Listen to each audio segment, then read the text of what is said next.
नमस्कार दोस्तों, जय श्री कृष्णा। आप सभी का स्वागत है हमारे YouTube चैनल गुरु भारद्वाज में। आज के वीडियो में मैं आपको बताने जा रहा हूँ कि ज्योतिष में लग्नेश जब एकादश भाव में बैठता होता है तो उसका क्या फलादेश बनता है, यानी हमको क्या परिणाम देखने के लिए मिलते हैं। तो यदि आप एस्ट्रोलॉजी के बिगनर हैं, लर्नर हैं या एस्ट्रोलॉजी में आपका फेथ है तो ये वीडियो आपके लिए बहुत इम्पोर्टेंट है। इस वीडियो के अंत तक ज़रूर बने रहिएगा क्योंकि ये फलादेश में आपके लिए बहुत उपयोगी सिद्ध होगा। तो अपने प्रश्न, लग्नेश एकादश भाव में बैठकर क्या प्रभाव दिखाता है, इसको सही तरीके से समझने के लिए सबसे पहले हमको ये समझना होगा कि लगन, लग्नेश और एकादश भाव, इनका हमारे जीवन में क्या महत्व होता है, ये इनका हमारे जीवन के साथ क्या संबंध है, किन चीज़ों का इनसे विचार किया जाता है। तो दोस्तों, जो लगन है, लगन हम स्वयं हैं, यानी किसी जातक की इंट्रोडक्शन है, वो लगन है। किसी व्यक्ति के स्वयं के बारे में यदि हम जानना चाहते हैं तो उसकी कुंडली का लगन हमको बताएगा कि उस व्यक्ति का शरीर कैसा होगा, यानी लंबे चौड़े कद वाला होगा, मध्यम कद वाला होगा या छोटे कद का होगा, गोरा होगा, सांवला होगा या काला होगा, उसके नैन नक्श कैसे होंगे और उसका स्वभाव कैसा होगा और उसका शरीर स्वास्थ्य के स्तर पर कैसा होगा, वो स्वस्थ होगा या रुग्ण होगा यानी रोगी होगा या परिश्रमी होगा या आलसी होगा, यानी कंप्लीट इंट्रोडक्शन आपको लगन कराता है किसी भी व्यक्ति की ज्योतिष में। और दूसरे तरीके से आप ये भी समझ सकते हैं कि जो लगन है वो व्यक्ति के जीवन का बीज है।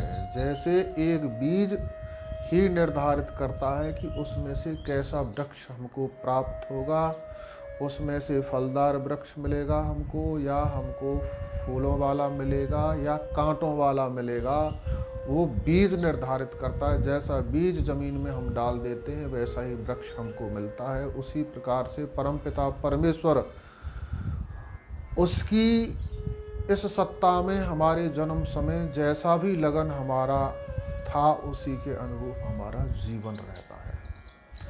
और लग्नेश हम किसको कहते हैं? लग्नेश कहते हैं कि हमारे जन्म समय लगन में जो राशि आई हुई थी, जो पड़ी थी, उस राशि के स्वामी ग्रह को ही लग्नेश कहते हैं। लगन और लग्नेश के अनुरूप ही व्यक्ति का जीवन रहता है। और एकादश भाव का क्या संबंध है ज्योतिष में, ये भी समझ लेना आवश्यक है।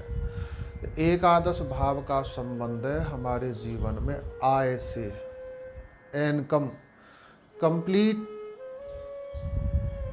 चहुमुखी उसका विचार किया जाए तो चारों तरफ से उसका विचार किया जाए इनकम का, तो वो हमको 11th हाउस बताता है कि ये व्यक्ति क्या कर्म करेगा जिससे इसको लाभ मिलेगा।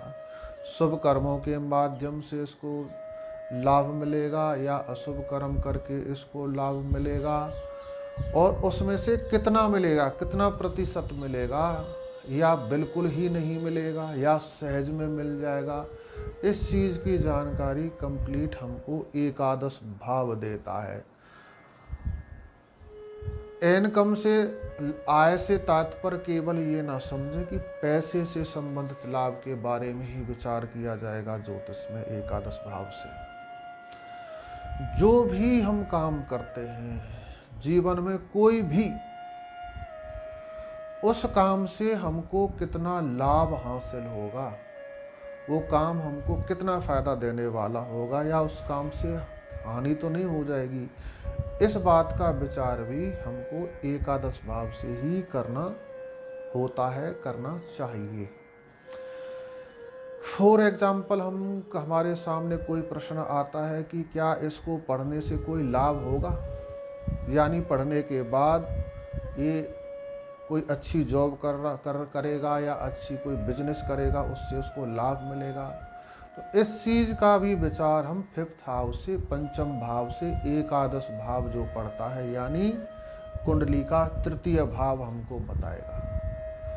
तो आप समझ सकते हैं कि कुंडली में एकादश भाव का कितना महत्व है, क्योंकि व्यक्ति अपने जीवन में कोई भी क्रियाकलाप करता होता है तो उसका मात्र एक लक्ष्य होता है उस काम से फायदा। बिना फायदा के कोई भी इस संसार में एक्टिविटी नहीं करता है, काम नहीं करता है। और उस फायदे को देख हमको दर्शाता होता है एकादश भाव। यदि हम अपने जीवन के बारे में कि हमको अपने जीवन में अमुक अमुक काम करने से कितना लाभ हासिल होगा, कितना हमको फायदा होगा, तो ये हमारी कुंडली का एकादश भाव हमको बताएगा। और हमारे जीवन में जो मांगल्य कृत्य हैं, उत्सव, खुशी के कोई हम घर में प्रोग्राम कराते होते हैं, वो हमारे लिए कितने अच्छे होंगे। क्योंकि जब हम कोई खुशी के लिए प्रोग्राम घर में कराते होते तो उसमें भी एक गुप्त लक्ष्य छुपा होता है। कई बार हम अपने घर में कोई खुशी वाला प्रोग्राम कराते होते हैं, लेकिन उसके बाद हमारे घर में परेशानियों का दौर शुरू हो जाता है।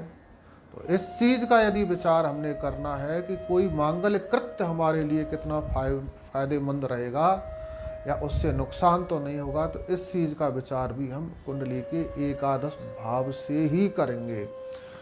और संबंधों की यदि बात करें हम अपने रिश्तों के बारे में, तो बड़े भाई का आधिपत्य भी एकादश भाव करता है, यानी बड़े भाई के बारे में भी जानकारी हमारा एकादश भाव ही देता है कि बड़े भाई की हमारे ऊपर कितनी कृपा रहेगी, वो हमारा कितना अच्छा सोचने वाले होंगे, उनसे हमको कितना लाभ मिलेगा, ये हमारा एकादश भाव ही बताएगा। और हमारी संतान का पति यानी जवाई बहू जो भी, क्योंकि पंचम भाव से सप्तम भाव पड़ता है एकादश भाव। अपनी संतान के पति जवाई का भी इससे विचार कर सकते हैं, और अपने बेटे की बहू जो है उसके बारे में भी हम इसी भाव से विचार करेंगे, क्योंकि ये पंचम भाव से सप्तम भाव है। तो एकादश भाव से हम इस चीज़ का भी विचार करते होते हैं। इस भाव को त्रिक भाव बोलते हैं, इसको आपोक्लम भी बोलते होते हैं, और उपचय भी बोलते हैं इस भाव को। और इस भाव के जो कारक हैं वो हैं देवगुरु बृहस्पति। वैसे तो ज्योतिष में एक सूत्र चलता होता है, कारको भाव नाश है, कारक भाव का नाश करता है। कोई भी कारक जब अपने भाव में बैठता होता है तो उसका नाश करता है। इस कारको भाव नाश है का तात्पर्य ये होता है, पर ज्योतिष में एक ही सूत्र बराबर सभी जगह पर लागू नहीं होता है। इसीलिए आज तक कोई भी कंप्यूटर फलादेश में सफल नहीं हो पाया है। यहाँ पर स्थिति अनुसार ज्योतिष में नियम बदल जाते हैं। जैसे अष्टम भाव का कारक शनि है, यदि शनि अष्टम भाव में बैठता होता है तो हानि नहीं करता, वृद्धि करता है, आयु को बढ़ाता होता है। और एकादश भाव में बृहस्पति जब बैठे होंगे तो वो यहाँ पर शुभ फल देंगे, यदि शत्रु राशि पर ना बैठे हों, पाप पीड़ित ना हो तो। और एक जो एकादश भाव के बारे में एक और भी सिद्धांत है, एकादशे सर्वे ग्रहा प्रशस्ता। एकादश भाव में कोई भी ग्रह बैठ जाए वो शुभ ही फल देता है, पीड़ित ना हो। एकादश भाव में कोई भी ग्रह बैठेगा तो वो शुभ ही फल देगा। तो दोस्तों अब हमारे सामने क्लियर हो गया कि लगन, लग्नेश और एकादश भाव का किन किन चीज़ों के साथ संबंध होता है। अब लग्नेश जब एकादश भाव से बैठेगा तो उसका क्या फल होगा। लग्नेश जिस भी भाव में बैठता होता है उसको शुभता से भर देता है। यानी लग्नेश जब एकादश भाव में बैठेगा तो उसके जीवन में जो भी काम करेगा उससे उसको लाभ मिलेगा, बड़े भाई से उसको लाभ मिलेगा, उसकी जो संतान के बाद अगली संतान होगी वो उसको सुख देने वाली होगी, उसके बेटों का ग्रस्त जीवन बहुत अच्छा रहेगा। उसकी बेटी का जीवन, गृहस्थ जीवन बहुत अच्छा रहेगा और वो जितने भी कोई काम करेगा, मांगलिक काम जितना करता चला जाएगा उतना ही उसको लाभ मिलता चला जाएगा। यानी एकादश भाव में बैठकर लगने लगने शुभ फल ही देता है। परंतु बात वहीं पर घूमकर आ जाती है, निर्धारित करेगी लग्नेश की स्थिति। यदि लग्नेश वहाँ पर सबल होकर, मजबूत होकर बैठा है तो लगन को 6 बल प्राप्त हैं: स्थान बल, काल बल, दिक् बल, नैसर्ग बल, चेष्टा बल, दृक् बल। ये 6 बल यदि उसको प्राप्त हैं और किसी पाप ग्रह की वहाँ पर दृष्टि नहीं है, शत्रु ग्रह की राशि पर नहीं बैठा है, तो ये एकादश भाव से संबंधित जितने भी सुख हैं उसको सभी सुख प्राप्त होंगे। यानी वो व्यक्ति बहुत किस्मत वाला होगा, जो भी करेगा उसमें से उसको लाभ हासिल होगा। ये नहीं कहेगा कि जी हमने ये काम किया तो अच्छे के लिए था, लेकिन यहाँ से हमको तो उल्टा बुरा फल मिला। जब एकादश भाव अच्छा होगा तो वो जो भी करेगा उसको सब फल प्राप्त होगा और वो करेगा भी अच्छा ही। ये एकादश भाव में लग्नेश के बैठने का फलादेश है। परंतु यहाँ पर एकादश भाव में लग्नेश पीड़ित होकर बैठ जाता है, शत्रु राशि का यहाँ पर आ गया, अस्त हो गया, पाप ग्रह के साथ में आ गया, निर्बल होकर बैठ गया, यानी 6 प्रकार के बल उसको प्राप्त नहीं है। तो एकादश भाव से संबंधित जितने भी दुष्परिणाम हैं वो सब उसको देखने के लिए मिल सकते हैं। उसकी संतान ऐसी होगी जो उसको कष्ट देने वाली होगी, या तो वो संतान नालायक होगी, या योग्य होगी तो वो स्वयं कष्ट देने वाली होगी, या होगी नहीं। यानी कि संतान से संबंधित उसको सुख प्राप्त नहीं होगा और अच्छे के लिए कोई काम करेगा वहाँ से भी उसको बुराई मिलेगी। ये एकादश भाव के पीड़ित होने का फलादेश है। तो दोस्तों, आपके लिए हम ऐसे वीडियो लाते रहेंगे लगातार। यदि आप ज्योतिष के जिज्ञासु हैं और आपने अभी तक हमारे चैनल को सब्सक्राइब नहीं किया है तो इस चैनल को ज़रूर सब्सक्राइब कर लें, क्योंकि हम आपके लिए उपयोगी मटेरियल लाते रहेंगे।